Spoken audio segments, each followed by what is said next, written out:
Então, dando sequência aos meningiomas, vamos tratar agora dos meningiomas de baixo grau de malignidade, chamado meningioma atípico grau 2. Então, quais são os critérios de diagnóstico do meningioma atípico? São critérios da Organização Mundial da Saúde, na sua última classificação de 2000. Então, quando a gente encontra 4 ou mais mitoses por 10 campos de grande aumento, ou então 3 ou mais dos seguintes aspectos: uma densidade celular elevada, a relação núcleo-citoplasma aumentada, ou seja, o núcleo ocupa uma porção maior da célula comparada com o citoplasma, os nucléolos são grandes, bem evidentes, o padrão de crescimento é em bainhas contínuas, ou seja, um padrão diferente daquele do meningioma usual, e a presença de focos de necrose. Esse é o quadro histológico do meningioma atípico, um tumor com elevada densidade celular. Os meningiomas benignos não têm essa densidade celular, como aqui representada. Atipia, as células têm núcleos com forma e tamanho variados, os nucléolos são grandes, como está sendo mostrado aqui na seta. Além da atipia, a gente percebe que figuras de mitose aqui na ponta da seta, e os verticilos são usualmente rudimentares, que tem um minúsculo, um diminuto verticilo, aqui o esboço de um outro à direita. Então, os verticilos, que usualmente são estruturas bem marcantes nos meningiomas, no caso dos atípicos, elas são usualmente rudimentares. E a presença de focos de necrose. Aqui um foco de necrose, de forma em mapa geográfico irregular, também é um achado comum nos meningiomas atípicos. E a neuroradiologia também acompanha essas alterações, quer dizer, as imagens do meningioma atípico costumam ser diferentes dos meningiomas usuais. Então é um tumor que usualmente já não é tão bem delimitado quanto os meningiomas benignos, a borda dele é irregular, forma essas linguetas que podem até sugerir infiltração do tecido nervoso, os limites são menos nítidos em relação ao tecido nervoso adjacente, e além disso existe usualmente um edema cerebral associado.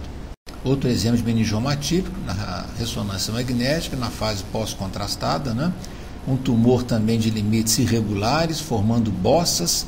Às vezes a interface tumor-cérebro não é tão nítida como nos meningiomas usuais, há áreas em que não há captação do contraste, sugerindo necrose, e a presença de edema cerebral. E em último lugar, vamos tratar dos meningiomas malignos ou grau 3, começando com o meningioma anaplásico. Quais são os critérios de diagnóstico do meningioma anaplásico? A presença de 20 ou mais mitoses por 10 campos de grande aumento, ou aspectos histológicos malignos que excedem aqueles do meningioma atípico, que é a densidade celular mais elevada ainda comparado ao meningioma atípico, maior grau de atipia nuclear, o padrão arquitetural, que não é aquele do meningioma usual, e presença de necrose. Então a gente vê aqui um meningioma anaplásico, uma elevada densidade celular, atipias nucleares, núcleos de formas e tamanhos variados, nucléolos grandes, estão bem evidentes, como aqui na ponta da seta. Outro meningioma anaplásico, densidade celular elevada, células contendo nucléolos grandes e diversas figuras de mitose.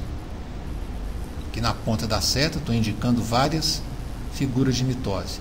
Isso não é observado nos meningiomas benignos e as mitoses são em menor quantidade nos meningiomas atípicos. Presença de necrose, uma necrose também de forma irregular, esse tecido rosa que aqui está, e a invasão do tecido nervoso. Embora não seja um critério de malignidade, os meningiomas anaplásicos costumam invadir o tecido nervoso. Aqui em cima o tumor e aqui embaixo o tecido nervoso infiltrado pela neoplasia. Essa é uma imagem macroscópica do meningioma anaplásico, um grande tumor que nesse ponto aqui está infiltrando o tecido nervoso. Então a gente vê que não há um limite nítido, ele não está apenas comprimindo, mas invadindo o tecido nervoso nesse ponto aqui.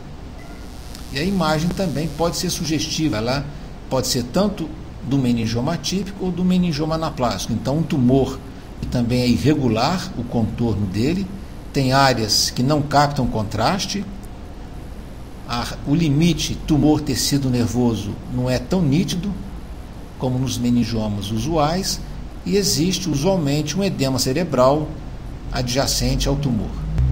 Outro exemplo de meningioma anaplásico já foi mostrado anteriormente na invasão de partes moles, na fase contrastada à direita e à esquerda na fase não contrastada, na presença de áreas de necrose que não captam contraste, os limites irregulares do tumor, às vezes borrados em relação ao tecido nervoso cerebral, a invasão do crânio, a invasão das partes moles.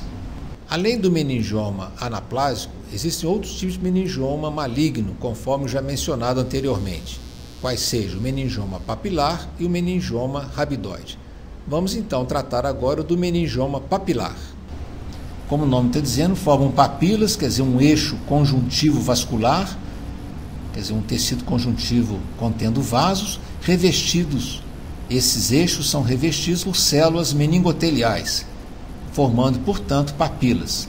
Então, várias papilas cortadas em vários planos, caracterizando então um meningioma maligno chamado meningioma papilar. A imagem de um meningioma papilar é aquela de um meningioma atípico e ou anaplásico.